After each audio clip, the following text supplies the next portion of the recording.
तो ये बात है 15 मई की, जिस दिन ये सब हुआ। और चाचा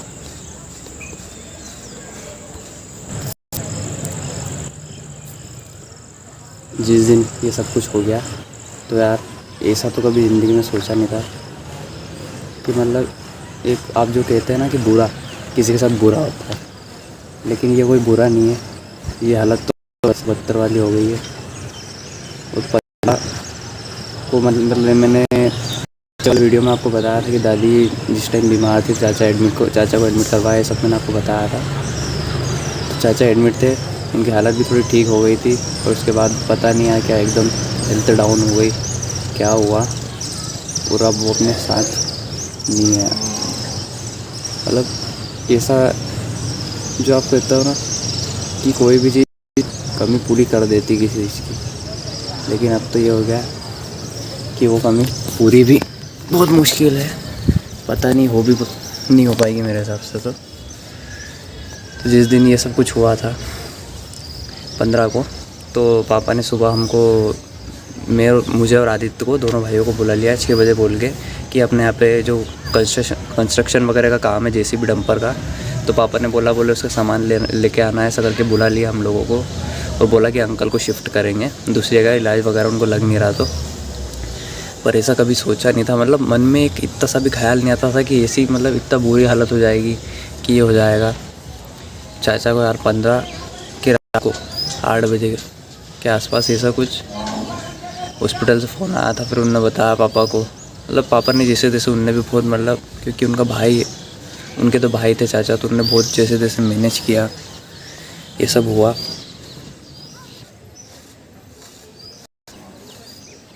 लेकिन क्या बताया आपको कि ऐसे हालत हो गए अब तो, कि जैसे कोई आपके मतलब अपने कोई भी बुज़ुर्ग जाता है तो हम ठीक है कि चलो ज़्यादा की उम्र है इनकी, चाचा तो 40 साल के थे, उम्र भी ज़्यादा कुछ थी नहीं, और अभी आदित्य और सन भी, वो भी छोटे हैं।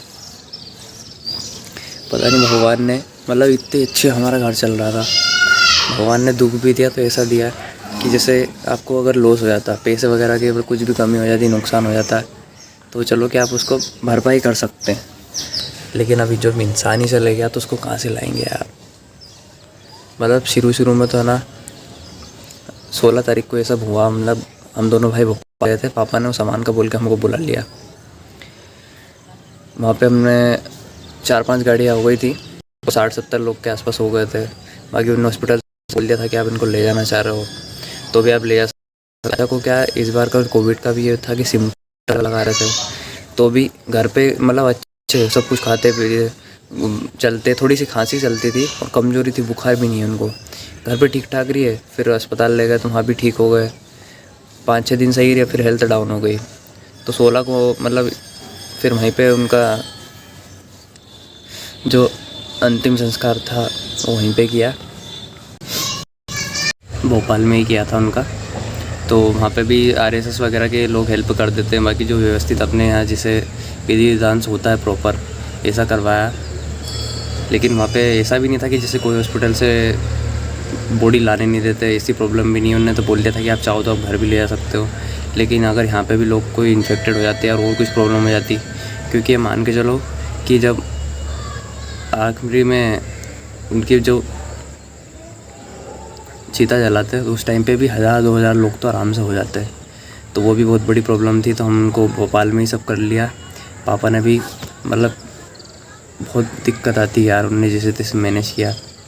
लेकिन आदमियों को ऐसा होता ना कि यार कोई सी चीज़ हो जाती है तो झेल जाते। लेडीज़ तो ऐसा कि रो लेती है, उनने बहुत सहन करी, मतलब बहुत हिम्मत बनाए रखी, जैसे तैसे उनने सब मैनेज करा।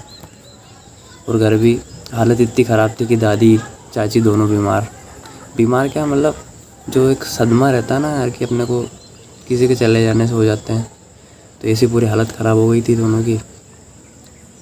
दादी को ब्लड प्रेशर की दिक्कत थी। दादी को क्या, चाचा जब हॉस्पिटल में एडमिट थे उस टाइम पे दादी क्या चलने भी लग गई थी, पर जब से ये सब कुछ हुआ वो मेंटली मतलब दिमाग से ऐसी हो गई दादी कि वो चलना फिरना भी मुश्किल हो गया। उसके बाद जैसे तैसे अभी थोड़ी चलने लगी है, बाकी बार 4-5 दिन तक तो इतनी दिक्कत है कि वो तो जिस पे जिसके यहाँ हो जाती है ना घर पे से दिक्कत, उसको पता है कि यार क्या हालत होते हैं।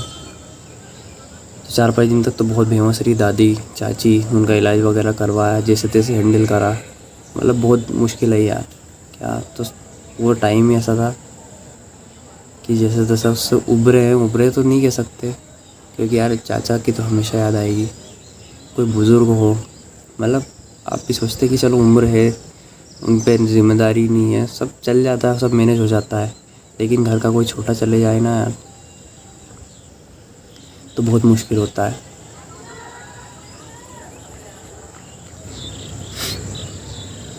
आदित्य तो फिर भी ठीक है, लेकिन शर्मी तो बहुत छोटी है यार, पता नहीं कैसे संभालेंगे उसको, कुछ समझ भी नहीं आ रहा।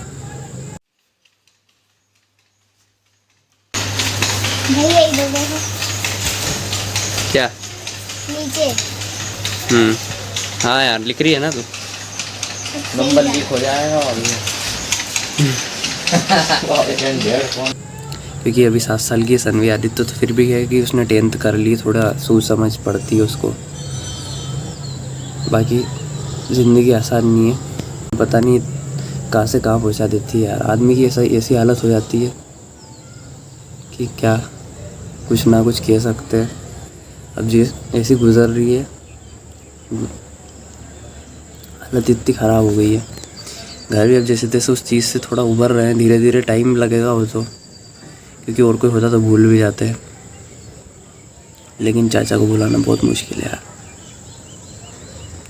क्योंकि मुझे भी इतना बचपन से उतना लाड़ प्यार से पाला उनने, और स्वभाव भी ऐसा था कि मजाक मस्ती करते वो सबसे ही। जैसे हमारा गांव में पाल लिया, वहाँ पे यहाँ मीना जो गांव है अभी हमारा जस्ट यहाँ पे आए हमें 30-35 साल हो गए। पाल गांव से, वहाँ भी हमारा परिवार है, वहाँ से सब लोग आए, सबसे अच्छा था उनका गांव में भी, मीना गांव में।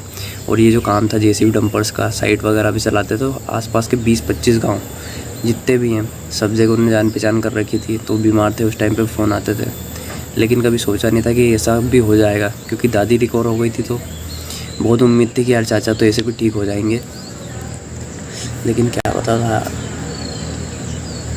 कि भगवान ऐसे मतलब इतने बुरे दिन दिखा देगा, कभी सोचा भी नहीं था।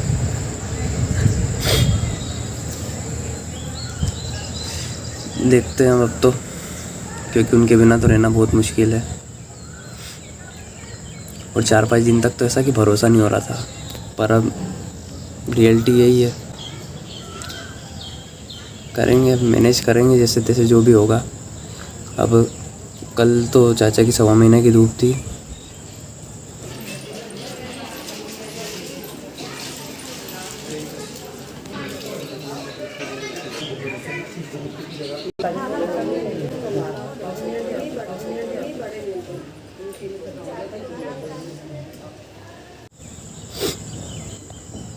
तो मेरे लिए भी आगे बोलना बहुत मुश्किल हो रहा है, तो करते हैं अभी इसको ख़त्म।